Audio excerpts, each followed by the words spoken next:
अपनी मनसा ही सेट नहीं है तो दूसरों को भी दुख दूर नहीं हो सकते। इसलिए बोला विश्व की आत्माओं को दुखों से छुड़ाने के लिए मनसा सेवा करो, फिर संपन्न बनो और संपूर्ण बनो। आज सर्व खजानों के मालिक बाप दादा अपने चारों ओर के सर्व खजाना संपन्न बच्चों को देख रहे हैं।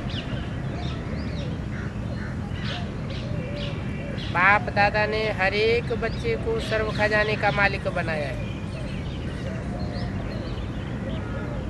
एक ही देने वाला और सर्व को एक जैसे सर्व खजाने दिए, किसको कम और किसको ज़्यादा खजाने नहीं दिए। क्यों?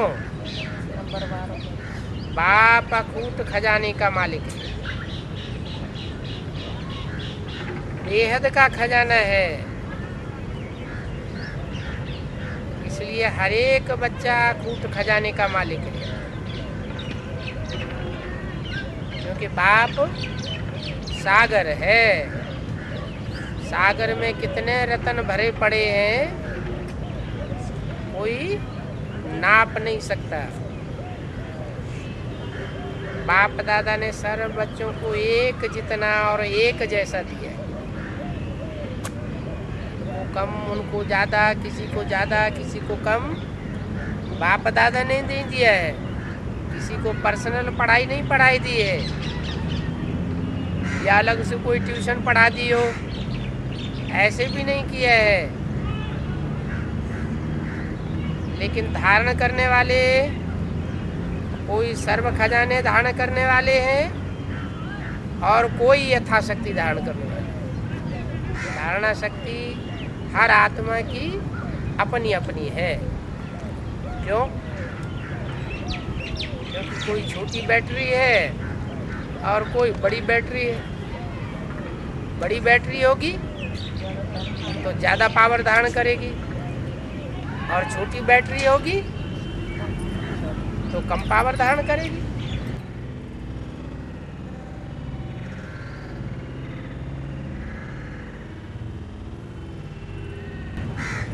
तो कोई बच्चे नंबरवार हैं और कोई बच्चे नंबर 1 हैं। धारणा के आधार पर नंबर बन जाते हैं। जिन्होंने जितना भी धारण किया उनके चेहरे से, नयनों से खजानों का नशा स्पष्ट दिखाई देता है। खजाने से भरपूर आत्मा चेहरे से, नयनों से भरपूर दिखाई देती है।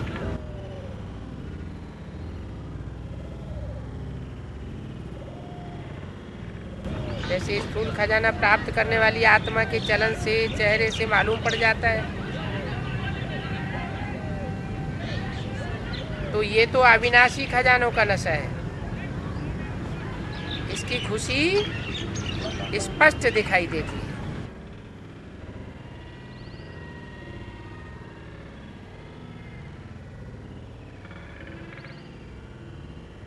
संपन्नता का फकुर बेफिक्र बादशाह बना देता है। और जहाँ ईश्वरीय फकुर है वहाँ कोई भी प्रकार का फिक्र नहीं हो सकता। बेफिक्र बादशाह बेगमपुर के बादशाह बन जाते हैं। तो आप सभी ईश्वरीय संपन्नता के खजाने वाले बेफिक्र बादशाह हो और बेगमपुर के बादशाह हो। कोई प्रकार का गम आपके पास आ नहीं सकता। देखो, कोई फिक्र है क्या? है या नहीं है? अच्छा है? नहीं है? कोई गम है? क्या होगा, कैसे होगा, भविष्य में क्या होगा, कैसा होगा, इसका भी फिक्र नहीं।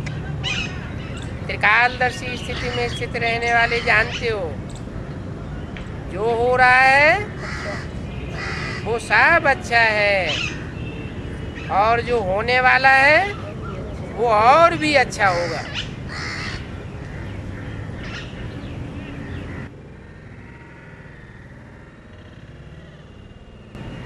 ऐसा क्यों है? क्योंकि सर्वशक्तिवान बाप के साथी हो, साथ साथ रहने वाले हो। हर एक को नशा है, फख्र है कि बाप दादा सदा हमारे दिल में रहते हैं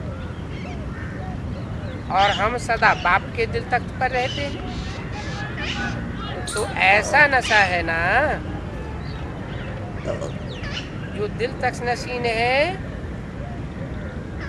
उनके संकल्प तो क्या स्वप्न में भी दुख की लहर नहीं आ सकती, जरा सा लेस भी नहीं आ सकता। क्यों? क्योंकि सब प्रकार के खजानों से भरपूर। जो भरपूर चीज होती है वो हलचल में नहीं आती। पानी का ही घड़ा हो, भरा हुआ होता है तो छलकता नहीं है, और अधजल गगरी छलकते जाए। तो चारों ओर के बच्चों की संपन्नता देख रहे थे।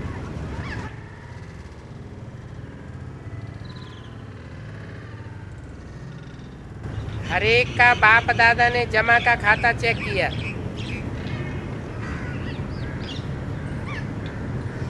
कि संपन्नता गुणों में, शक्तियों में, ज्ञान रत्नों में कहाँ तक भरपूर की है। खजाना तो अखूट मिला है, फूटने वाला खजाना नहीं मिला है। लेकिन जो मिला है उस खजाने को कार्य में लगा करके खत्म किया है। वह मिले हुए खजाने को कार्य में लगाया और बढ़ाया है। कोई होते हैं धन को सूम करके रख लेते हैं, कोई होते हैं धन को उपयोग में लाते हैं। तो पूछा कितनी परसेंट में हर एक के खाते में जमा किए है? क्योंकि ये खजाना सिर्फ इस समय, अभी इस समय के लिए नहीं है। ये खजाना भविष्य में भी जन्म जन्मांतर साथ चलता है। क्या बोला था मुरली में? ये ज्ञान रतन भविष्य जन्मों के स्थूल रतन बन जावेंगे। जो यहाँ जितना ज्ञान धारण करेगा उतना वहाँ बड़ा धनवान बनेगा।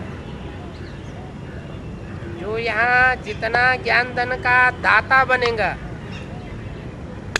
उतना बड़ा वहाँ दानी बनेगा।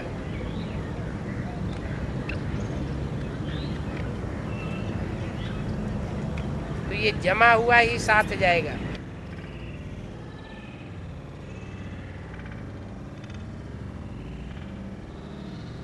तो बाप दादा हर एक बच्चे की परसेंटेज देख रहे थे। उस परसेंटेज में क्या देखा? सेवा तो सभी बच्चे यथा योग्य व यथाशक्ति कर रहे हैं, लेकिन सेवा का फल जमा होना, उसमें अंतर हो जाता है। सेवा का फल क्या है? सेवा से क्या मिलती है? मेवा मिलती है खुशी की।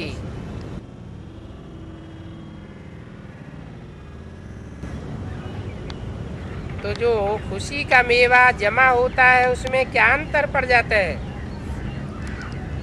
कई बच्चों का जमा देखा, जमा का खाता देखा, सेवा बहुत करते हैं, लेकिन सेवा करने का फल जमा हुआ है या नहीं हुआ है, उसकी निशानी क्या है? अगर सेवा करने वाली आत्मा चाहे मनसा, चाहे वाचा, चाहे कर्मणा, तीनों में 100% मार्क्स होती है।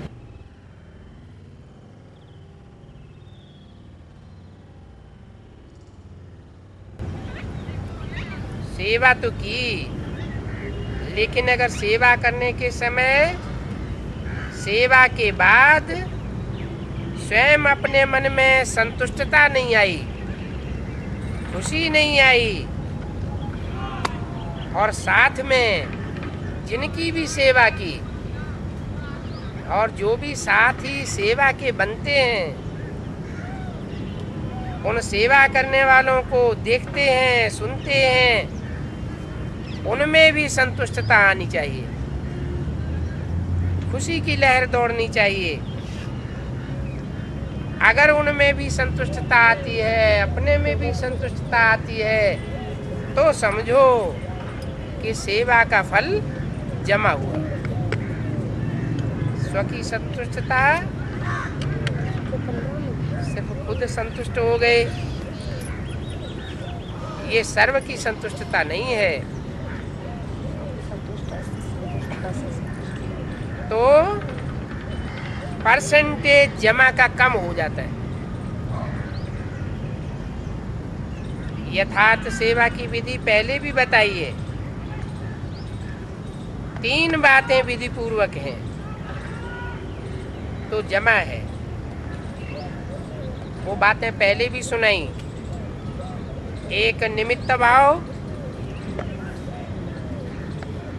कि मैं तो सेवा करने के लिए निमित्त हूँ, मैंने सेवा नहीं की है,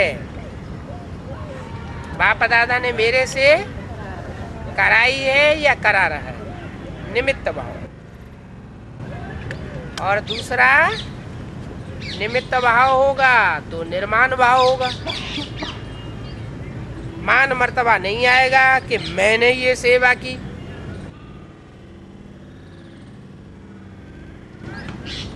अंश मात्र भी मान ना आए कि मैंने सेवा की, मुझे मान क्यों नहीं मिला, मुझे सम्मान क्यों नहीं दिया।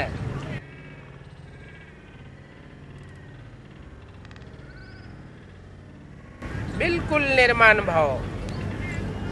और तीसरी निर्मल स्वभाव।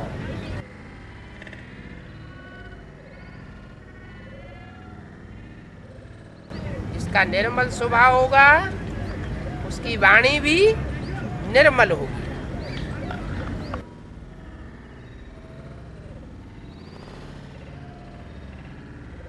वाणी से कोई ऐसे शब्द उच्चारण नहीं कर सकता जो किसी की ग्लानि करने वाले हों। तो भाव, भावना, स्वभाव, बोल, अगर ये 3 बातों से एक बात भी कम है, एक बात है और 2 बातें नहीं हैं, या 2 है 1 नहीं है,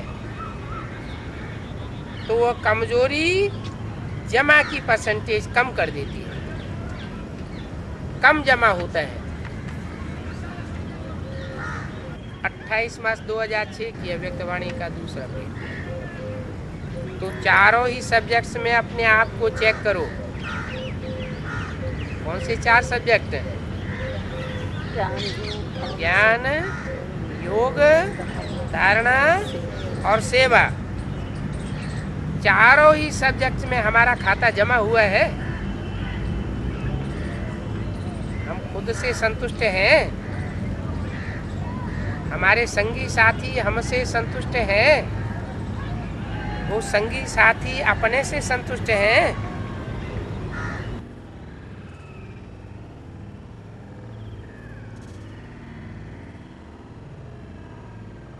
और जिनकी जिनकी सेवा की है हमने और हमारे साथियों ने मिलकर के, वो आत्माएं भी संतुष्ट हैं।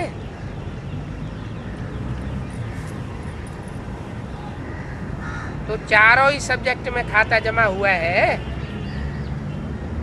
क्यों?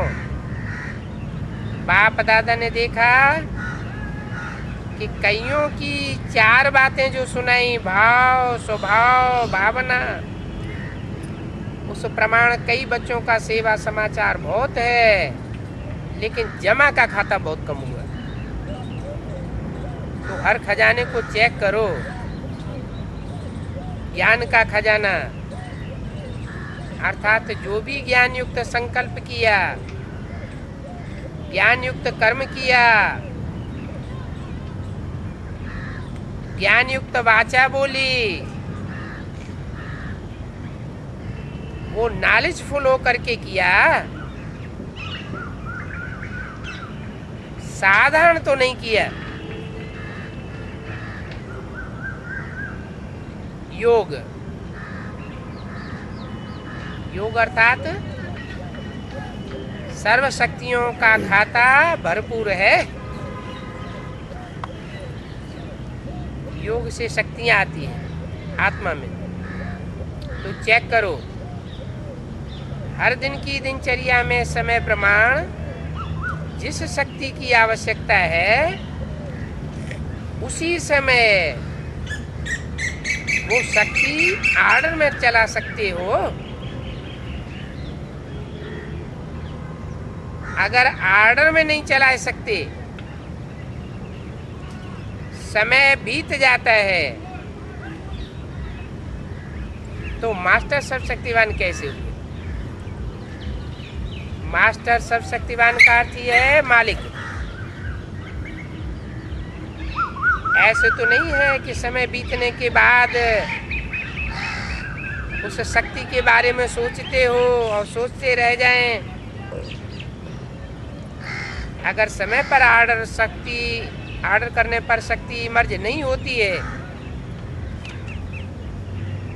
एक शक्ति भी अगर आर्डर में नहीं चला सकते हो, तो निर्विघ्न राज्य के अधिकारी कैसे बनेंगे? यहाँ भी विघ्न आते रहेंगे और वहाँ भी विघ्न आते रहेंगे।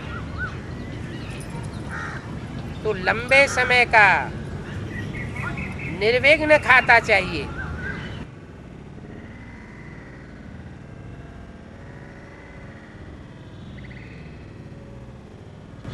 लंबे समय तक जो निर्विघ्न रहेंगे तो उनकी अंतमते सुगति होगी।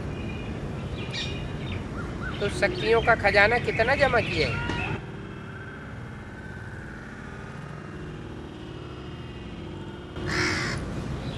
जो समय पर कार्य में लगाते हैं वो खजाना तो जमा हो जाता है। समय पर शक्ति को यूज नहीं किया और समय चूक गया।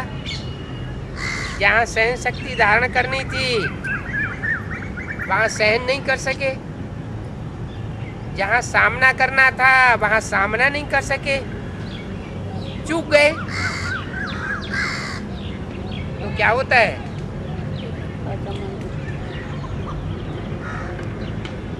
तो वो व्यर्थ हो जाता है। तो चेक करते जा रहे हो मेरा खाता क्या है, क्योंकि बाप दादा को सभी बच्चों से अति प्यार है। बाप दादा यही चाहते हैं कि सभी बच्चों का खाता भरपूर हो, धारणा में भी हो। और धारणा की निशानी है कर्मों में और गुणों में संपन्न होना। जिस समय जिस गुण की आवश्यकता है वो गुण चेहरे से, चलन से, इमर्ज में दिखाई दे। अगर कोई भी गुण की कमी है, मानो सरलता के गुण की कमी है, और सरलता का गुण कर्म के समय आवश्यक है,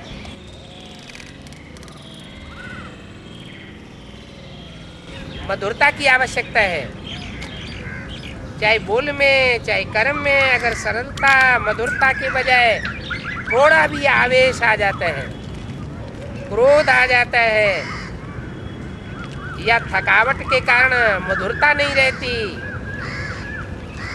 बोल मधुर नहीं है, चेहरे में मधुरता नहीं रहती, चेहरा सीरियस हो जाता है, तो उसको गुण संपन्न नहीं कहेंगे।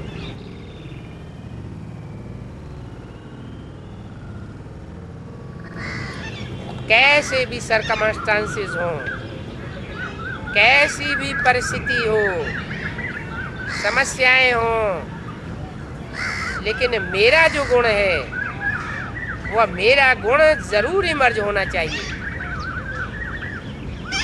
अभी तो हम शार्ट में सुनाए रहे क्या? ऐसे ही सेवा में सबसे अच्छी निशानी सेवाधारी की है।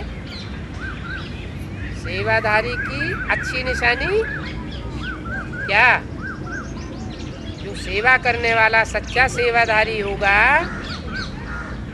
उसकी निशानी दिखाई देगी कि वो स्वयं भी हल्का रहेगा, लाइट रूप रहेगा, खुशनुमा रहेगा, और जो भी संसर्ग संपर्क में आने वाले हैं वो उसके खुशनुमा चेहरे से खुद भी खुश हो जाएंगे। तो ये हल्कापन, खुशनुमा चेहरा दिखाई दे तो फिर सेवा का फल है खुशी। अगर सेवा करते खुशी गायब हो जाती है तो समझो सेवा का खाता जमा नहीं हुआ। सेवा तो की, सेवा में समय तो लगाया, मेहनत तो की, लेकिन परसेंटेज में थोड़ा जमा हुआ। थोड़ा जमा होगा तो कहेंगे फालतू नहीं गया, लेकिन जितनी परसेंटेज में जमा होना चाहिए उतना जमा नहीं हुआ।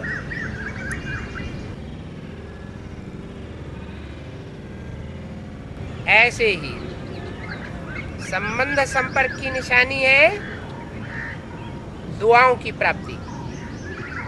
जिन आत्माओं के भी संबंध में आते हैं, संपर्क में आते हैं, उनसे दुआओं की प्राप्ति होनी चाहिए।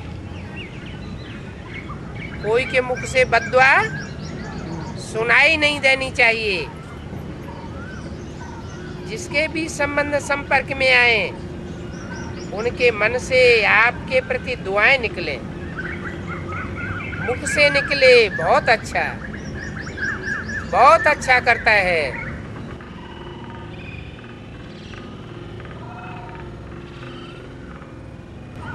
बाहर से नहीं दुआएं निकले, दिल से दुआएं निकले। और ऐसी दुआएं अगर प्राप्त है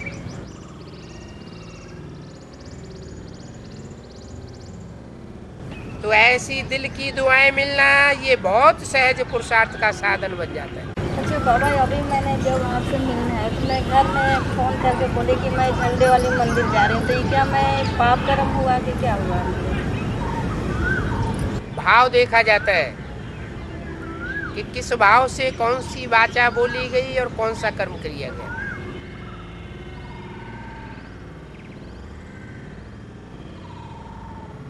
भाव अच्छा है तो वाचा भी अच्छी है, कर्म भी अच्छा है।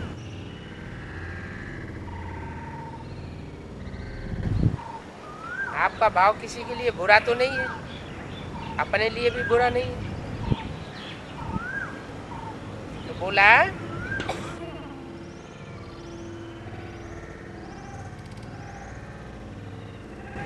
दिल से दुआएं निकले, भाषण मत करो। चलो मनसा सेवा भी इतनी पावरफुल नहीं कर रहे हो, कोई नए नए प्लान भी बनाना नहीं आते हैं, कोई हर्जा नहीं। क्या भाषण नहीं कर पाते हैं, नए नए प्लान बनाना नहीं आते हैं, मनसा सेवा भी इतनी पावरफुल नहीं कर सकते हैं, तो भी कोई हर्जा नहीं।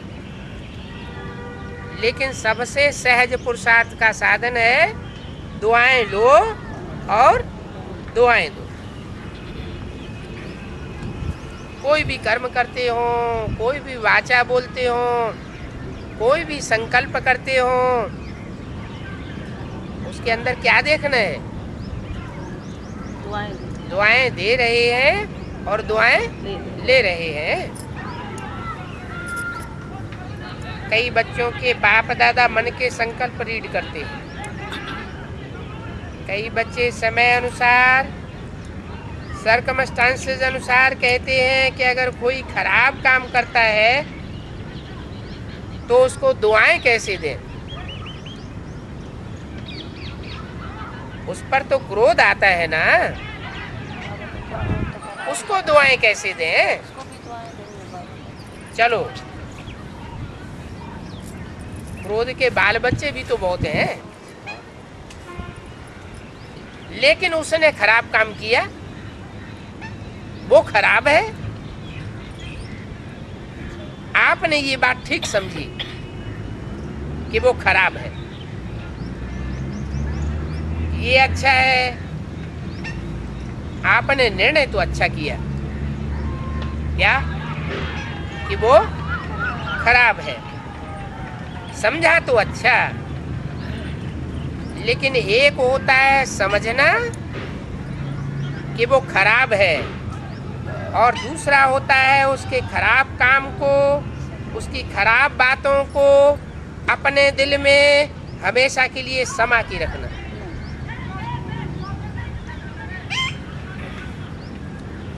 निकाल देंगे। दिल के अंदर बैठ गया क्या, खराब उस आत्मा की खराबी अपने अंदर दिल में बैठ गई खराब हो गया, कि वो तो है ही खराब। खराब हो गया उसमें और इसका मतलब वो हमेशा के लिए खराब साबित कर दिया। क्या ऐसा होता है कि कोई आत्मा हमेशा तमो प्रधान ही बनी रहे, सतो प्रधान बनती ही न हो। हम तो तमो प्रधान। हम भी तमो प्रधान बनते हैं तो दूसरे भी तमो प्रधान बनते हैं। तो कोई के स्वभाव संस्कार को और खराबी को देखना नहीं।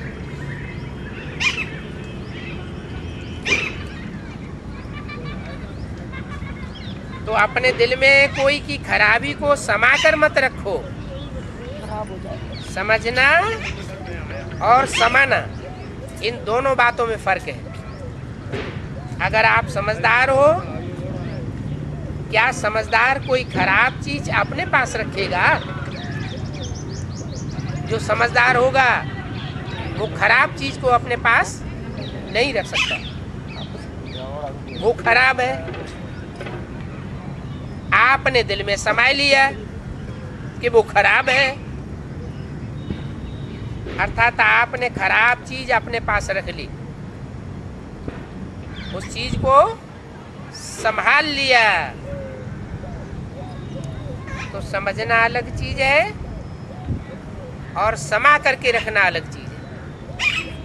इन दोनों बातों में क्या अच्छा है और क्या बुरा है? समझना अच्छा है और समझ लेना, अच्छा है। फैसला कर लेना, ये तो अच्छी बात है।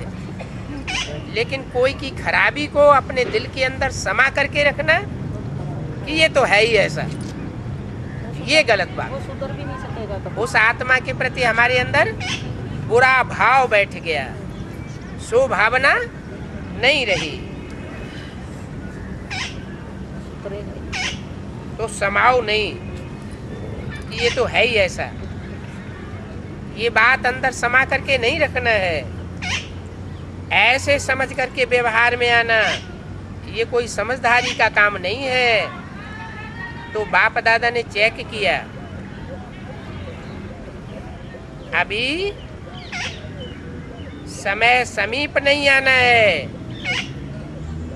समय जड़ है या चैतन्य है? जड़ है। तो जड़ चीज अपने आप आती जाती है या उसको लाया जाता है? अपने आप आत्मा चैतन्य है और समय जड़ है। तो समय को परिवर्तन करने वाला कौन है? अपने आप परिवर्तन होगा या कोई परिवर्तन करने का निमित्त बनता है? कोई तो निमित्त बनता है। तो समय अपने आप समीप नहीं आना है, समय को समीप आपको लाना है। कोई पूछते हैं, थोड़ा सा इशारा तो दे दो ना, कितने साल लगेंगे आखिर? 10 साल लगेंगे, 20 साल लगेंगे, कोई टाइम नहीं। कितना समय लगेगा? कौन सा सन चल रहा है? 2006। तो 10 साल लगेंगे तो कौन सा सन हुआ? 2016। और 20 साल लगेंगे तो कौन सा सन हुआ? 2026। तो कितने साल लगेंगे? पूछते हैं। 28 मार्च 2006 की अव्यक्तवाणी का तीसरा पेज। तो ऐसे प्रश्न करने वाले बच्चों से बाप पूछता है, क्योंकि बाप से प्रश्न तो बहुत करते हैं ना। कौन? बच्चे। बाप सामने दिखाई देता है कि प्रश्न ही करते हैं? दिखाई देता है तो प्रश्न भी करते होंगे, क्योंकि बाप से तो प्रश्न बहुत बच्चे करते हैं ना किस लिए लगाया कि बहुत से बच्चे प्रश्न जरूर करते होंगे। तो आज बाप बच्चों से प्रश्न करता है। अभी समय को समीप लाने वाले कौन हैं?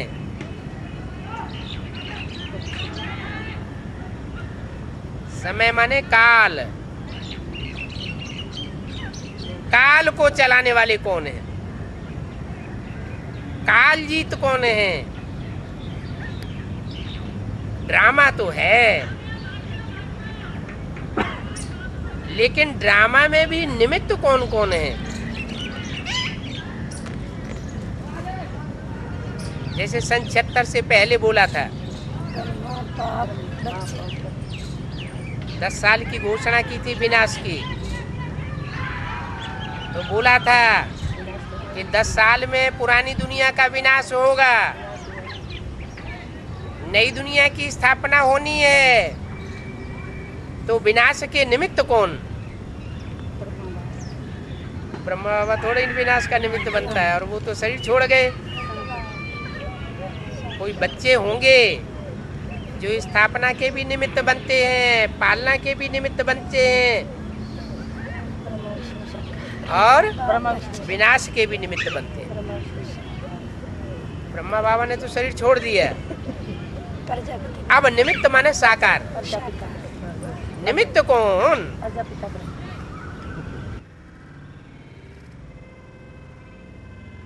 ड्रामा तो है, लेकिन निमित्त कौन? आपका एक गीत भी है, किसके रोके रुका है सवेरा?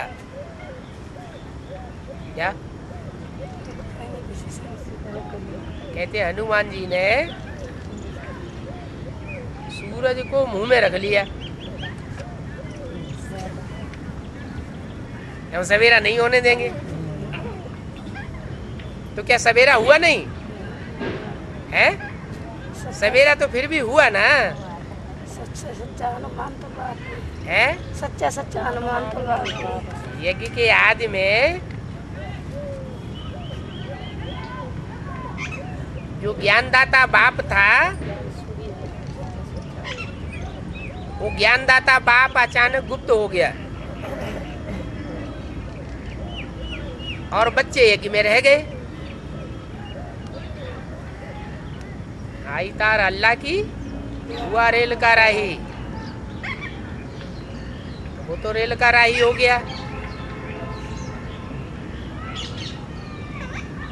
तो वो चला गया जो ज्ञानदाता था। तो क्या ज्ञान का सवेरा होना नहीं? कोई निमित्त बना ब्रह्मा ज्ञान देने के। उन्होंने भी शरीर छोड़ दिया 68-69 में।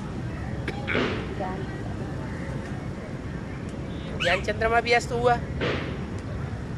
तो क्या सवेरा होना नहीं है?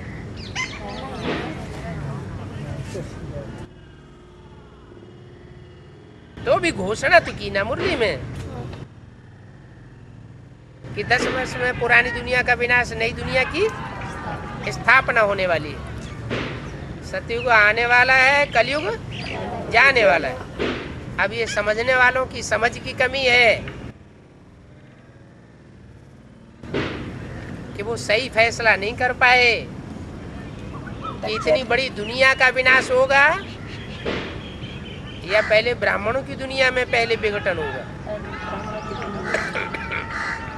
तो ब्राह्मणों की दुनिया में पुराने ब्राह्मण संगठन का विनाश और नए संगठन की स्थापना हुई, शुरुआत हुई, संपन्नता नहीं हुई। कोई भी काम करने के लिए टाइम लगता है।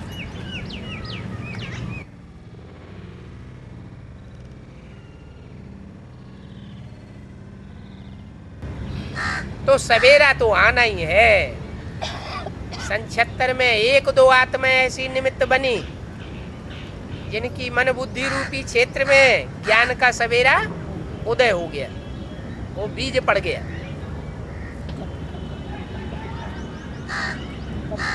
कोई को बुद्धि के साक्षात्कार के आधार पर और कोई को बंद आंखों के साक्षात्कार के आधार पर।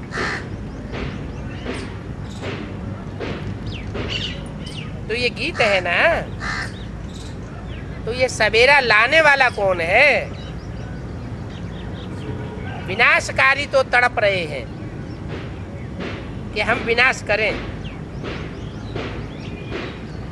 लेकिन नव निर्माण करने वाले इतना एवर रेडी हैं। क्या पुराना खाता खत्म हो जाए?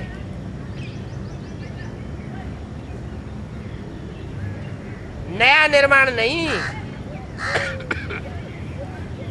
नया निर्माण नहीं हो और पुराना खाता खत्म हो जाए तो क्या होगा? इसलिए बाप दादा ने अभी बाप के बजाय टीचर का रूप धारण किया है। क्या बाप का रूप धारण नहीं किया है? आदि में बाप का रूप धारण किया था, ज्ञान का बीज बोया था ब्रह्मा में।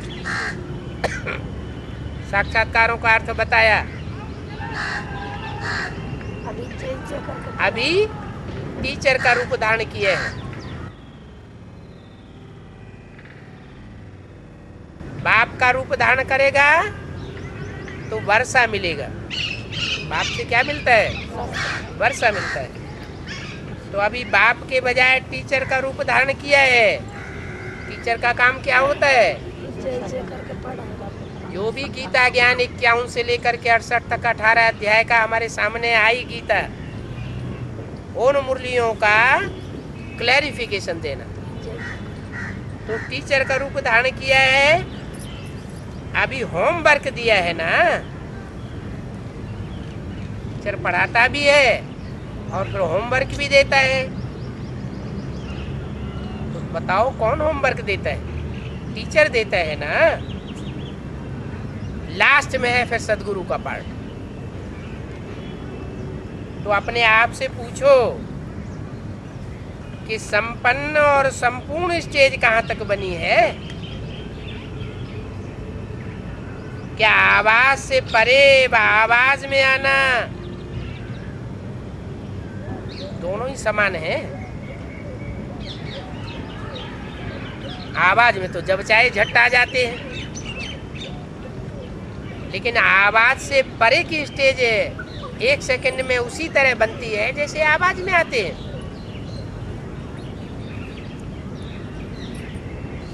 सेकंड में आवाज में आ सकते हैं और सेकंड में आवाज से परे इतनी भी प्रैक्टिस है।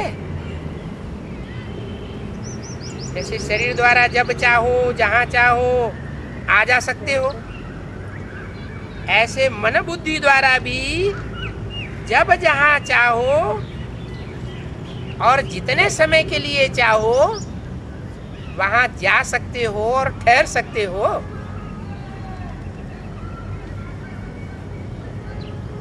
मन बुद्धि तिरक तो नहीं जाती, टिकती है, क्योंकि अंत में पास मार्क्स उनको मिलेगी जो सेकंड में जो चाहे, जैसा चाहे, जो ऑर्डर करना चाहे और जितने समय के लिए ऑर्डर करना चाहे उतने समय तक सफल हो जाते। साइंस वाले भी यही प्रयत्न कर रहे हैं कि सहज भी हो जाए और समय भी कम लगे। तो ऐसी स्थिति बनी है।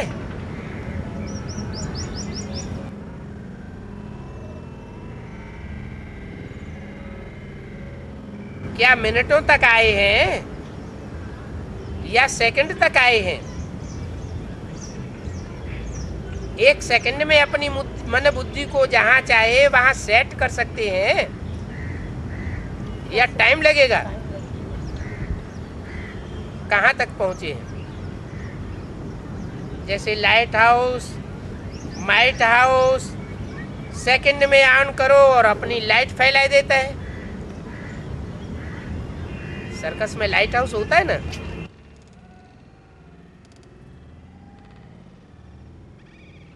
तो स्विच ऑन करो तो चारों तरफ लाइट फैलने लगती है शहर में। अभी तो एक सेकंड लगता है। अभी तो अपना तमाशा देख रहे हैं। तो सेकंड में ऑन करो और अपनी लाइट फैलाओ, चारों ओर लाइट फैला सकते हो।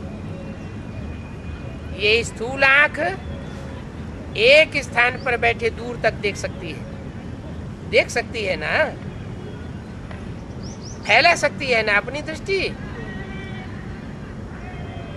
ऐसे आप अपने बुद्ध रूपी तीसरे नेत्र के द्वारा एक स्थान पर बैठ चारों ओर वरदाता विधाता बन करके नजर से निहाल कर सकते हो।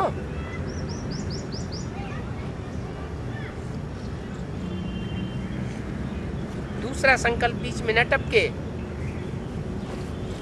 एक ही संकल्प में एक टिक हो करके नजर से निहाल कर सकते हो। चेक कर रहे हो अपने को सब बातों में। इतना तीसरा नेत्र क्लीन और क्लियर है। अगर थोड़ी भी कमजोरी है सभी बातों में, क्योंकि कारण तो पहले ही सुनाई दिए है। जो हद का लगाव है मैं और मेरा, जैसे मैं के लिए स्पष्ट किया था, होमवर्क दिया था, 2 मैं को समाप्त कर दो और 1 मैं धारण करके रखो। 2 मैं कौन कौन सी? एक मैं है मैंने ये किया, देह अभिमान की मैं, और दूसरी मैं है मैं आत्मा बाप का बच्चा।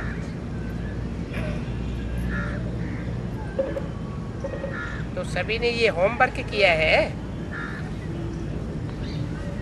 आत्माभिमान की मैं धारण करने में सफल हुए और देह अभिमान का मैंपन खलास करने में कहां तक सफल हुए? जो सफल हुए होमवर्क में वो हाथ उठाओ। बाप दादा ने तो सबको देखा है, कौन सफल हुए हैं और कौन सफल नहीं हुए। लेकिन हिम्मत रखो ऐसी, डरो नहीं, अच्छा है, मुबारक मिलेगी। बहुत थोड़े हैं जिन्होंने आत्मा अभिमान के मैंपन को धारण किए हैं।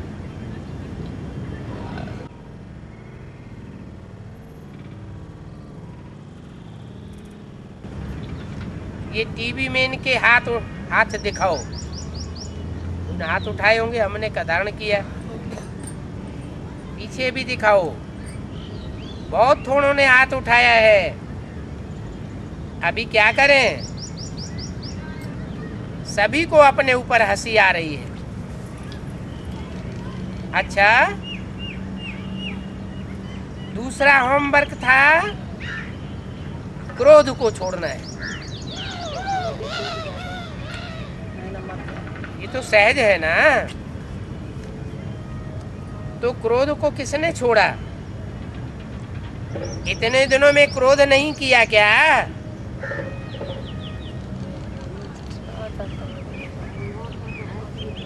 एक तरफ होमवर्क देते हैं और दूसरी तरफ माया पीछे लगा देते हैं।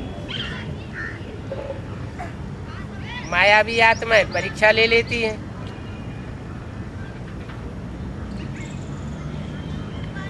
रखने की शक्ति नहीं है। इतने दिनों में क्रोध नहीं किया क्या? इस बात में बहुतों ने हाथ उठाई दिया। इस बात में थोड़े ज्यादा हैं। जिन्होंने क्रोध नहीं किया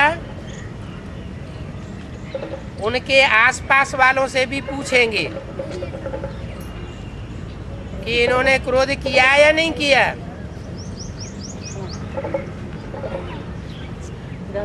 बहुत हैं। क्रोध नहीं किया,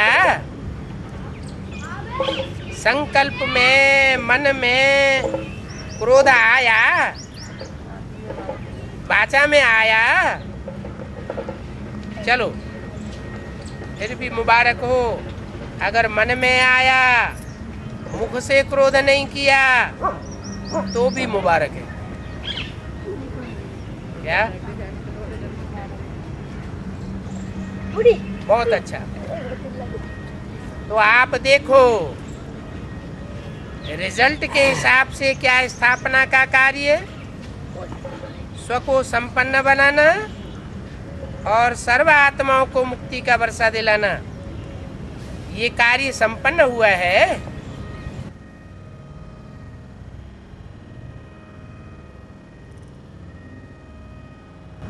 स्वयं को जीवन मुक्त स्वरूप बनाना और सर्व आत्माओं को दुखों से मुक्ति का वर्षा दिलाना, ये स्थापना करता आत्माओं का श्रेष्ठ कर्म है। बाप दादा इसीलिए पूछता है कि सर्व बंधनों से मुक्त जीवन मुक्त की स्टेज पर संगम पर पहुंचना है या सतयुग में पहुंचना है? कहाँ पहुंचना है? संगम युग पहले है या सतयुग पहले है? संगम युग पहले है, कलयुग का अंत और सतयुग का आदि।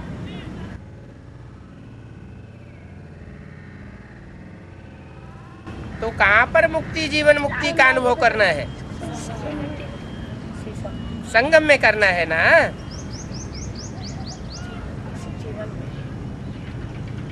या ऐसे समझते हो कि सतयुग में भी राजयोग सीख करके संपन्न बनेंगे? यहाँ सिखामणी दी जा रही है, यहाँ राजयोग की पढ़ाई पढ़ाई जा रही है, तो राजयोग का रिजल्ट कहाँ लेंगे? सतयुग में लेंगे या संगम युग में लेंगे?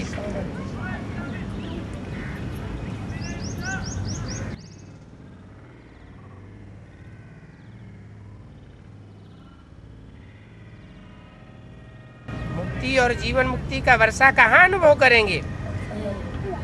संपन्न तो यहाँ ही बनना है ना, और संपूर्ण भी यहाँ बनना है। संगम युग के समय का भी सबसे बड़े से बड़ा खजाना है।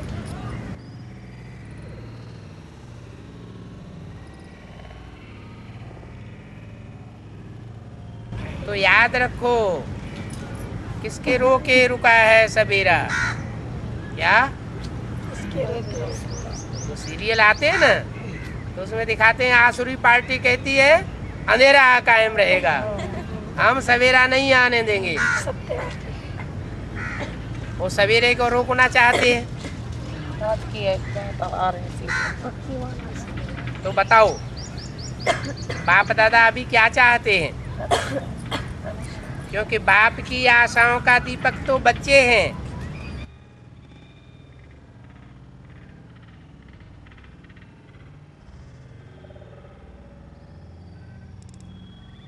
तो अपना खाता चेक करो, अच्छी तरह से चेक करो। कई बच्चों को तो देखा, कई बच्चे तो बड़े मौजी राम हैं, बड़ी मौज में चल रहे हैं।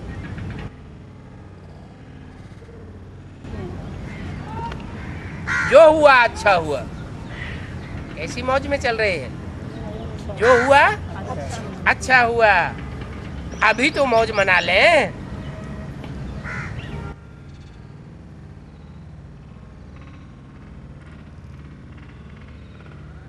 सतयुग में कौन देखता है? कौन जानता है वहां क्या होगा? कौन हमको बैठ करके देखेगा।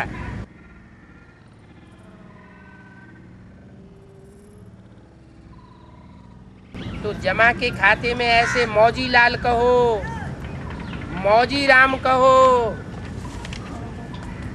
ऐसे बच्चे भी देखे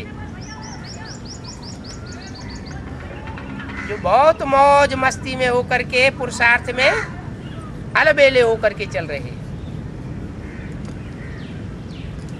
28 मार्च 2006 की अव्यक्तवाणी का चौथा पीर। तो बाप दादा कहते हैं अभी मौज कर लो, दूसरों को भी कहते अरे क्या करना है, मौज करो, खाओ पियो मौज करो, अरे खूब कर लो मौज। बाप भी कहते हैं अच्छा खूब कर लो मौज।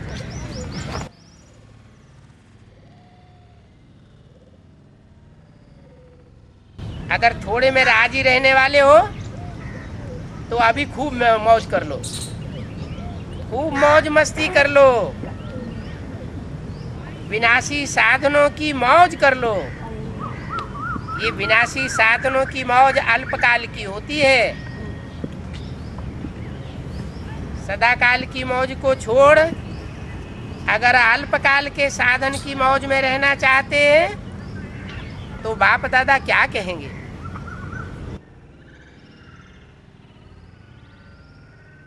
इशारा देंगे और क्या करेंगे। कोई हीरो की खान पर जाए और 1 या 2 हीरा लेकर के खुश हो जाए,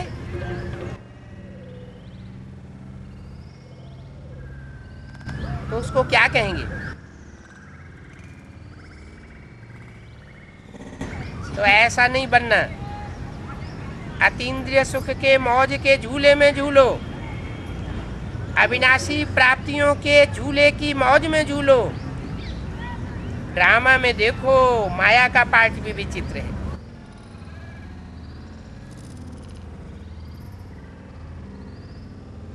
क्या देखें, क्या माया का पार्ट विचित्र है।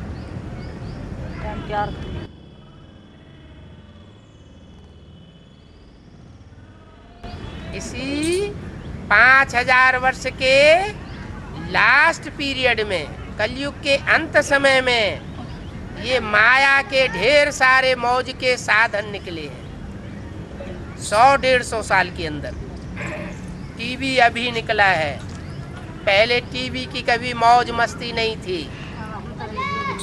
सिनेमा अभी निकला है, पहले सिनेमा की मौज मस्ती नहीं थी। ये रेडियो, ये चैनल, ये सब अभी निकले। ये हवाई जहाज,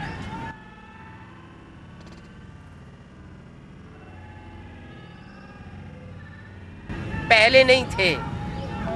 100-150 साल पहले ये हवाई जहाज नहीं थे, अभी ये मौज मस्ती के साधन निकले हैं।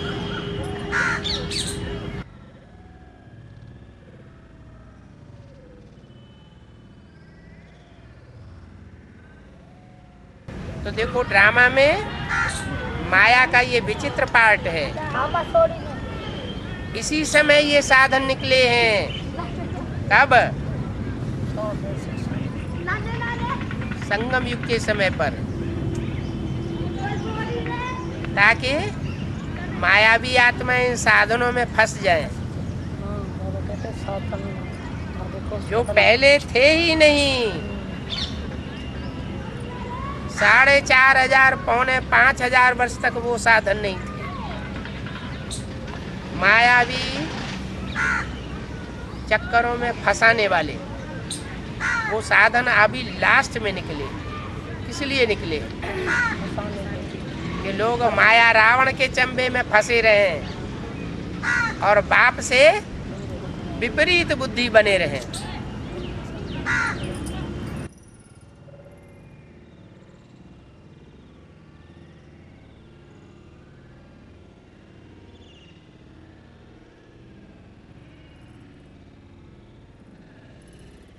लेकिन फिर भी देखो, बिना साधनों के भी जिन्होंने साधना की, सेवा की, यज्ञ के आदि में वो एग्जाम्पल अभी तक भी सामने है। क्या ये साधन उस समय थे?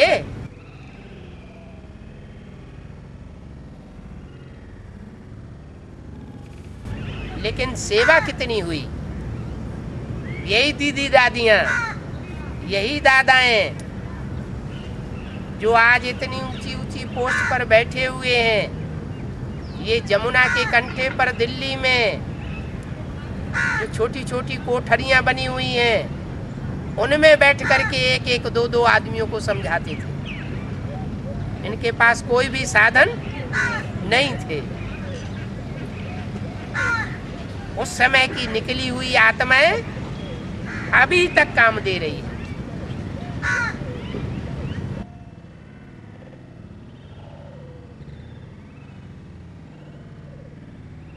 तो देखो कितनी सेवा हुई, क्वालिटी की आत्माएं निकली ना। तो साधनों से निकली या साधना से निकली?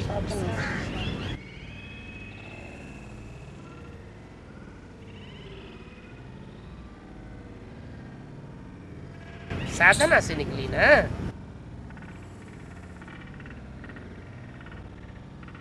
उस समय क्वालिटी तो निकाली ना।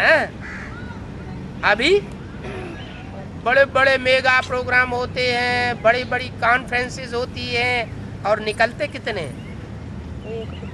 रेगुलर स्टूडेंट कितने निकलते हैं, और वो टिकते कितने टाइम तक हैं?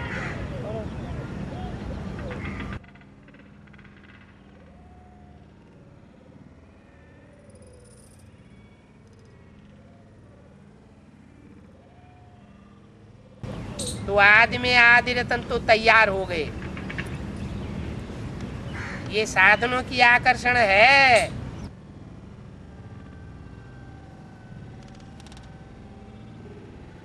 साधनों को यूज करना रंग नहीं है, लेकिन साधनों को भूल करके, वो साधना को भूल करके साधनों में लग जा, साधन में लग जाना, साधनों को भूल करके, साधना को भूल करके और साधनों में लग जाना, ये बड़ी भारी भूल है।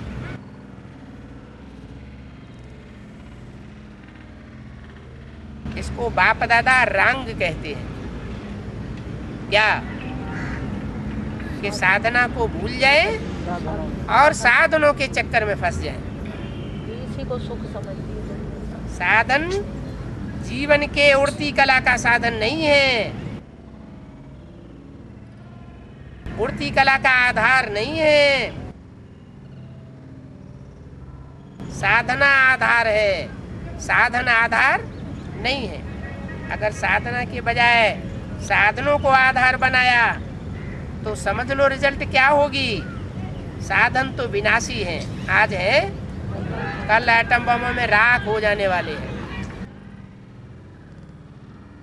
रिजल्ट क्या होगी? साधना अविनाशी बनी रहेगी। उसकी रिजल्ट क्या होगी? जो साधना में रहने वाले बच्चे हैं वो मौज में रहेंगे। एटम बमों की विभीषिका में भी उनका कोई बाल बांका नहीं होगा। ज्ञान जितना सच्चा है, माया उतनी भयंकर है। बाबा ने तो मुरली में बोला कन्याएं स्वतंत्र होती है, उनको कोई रोक नहीं सकता। बेसिक में वहाँ इतनी भीड़ लग रही है ब्रह्मा कुमारी आश्रम में, वहाँ बाबा मिलता है क्या है? 12 साल तो फिर वहाँ इतनी भीड़ क्यों लग रही है? 12 साल चली हूँ, कोई बाबा तो परिचय नहीं था। यहाँ तो बाबा मिलता भी है। बाबा मेरे को ऐसे अनुभव, मैंने 3 बार मधुबन गई हूँ, तो जब दूर हो तो पीछे बैठाते हैं तो मेरे को ऐसे लगा कि क्या दादी दीदी हैं सब आगे बैठी हैं, बाबा कभी हमारे से सन्मुख। अभी मेरे को जब मेरे को आज पता चला कि बाबा आज मिलेंगे, तो मेरे को ऐसे लगा कि बाबा अब तो सन्मुख बिल्कुल मेरे सामने बैठ के बात करते। तो मेरे को ये मेरे को इतना खुशी हो रही है, मैं वो खुशी को अंदर से निकाल नहीं सकती हूँ कि ये खुशी में कैसे आपको संकल्प आ गया ना। दीदी दादियाँ जाके गोद में बैठती है बाबा के और हम रह जाते हैं। लेकिन ये बुद्धि में नहीं आया कि भगवान कभी स्त्री रूप में आता है। नहीं आता है वो।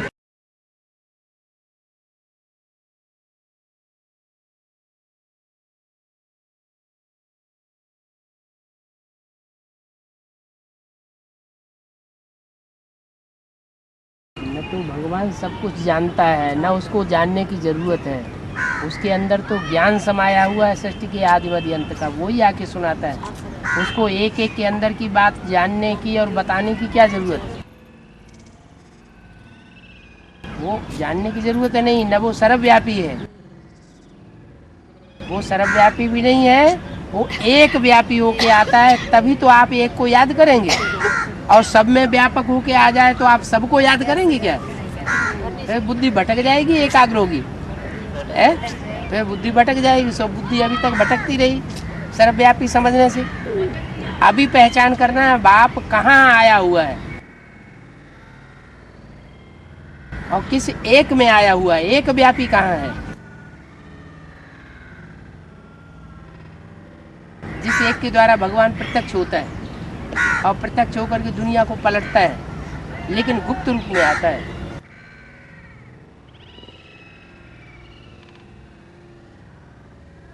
पांडव गुप्त थे और पांडव पति भी गुप्त था। गोप गोपियां भी गुप्त थे।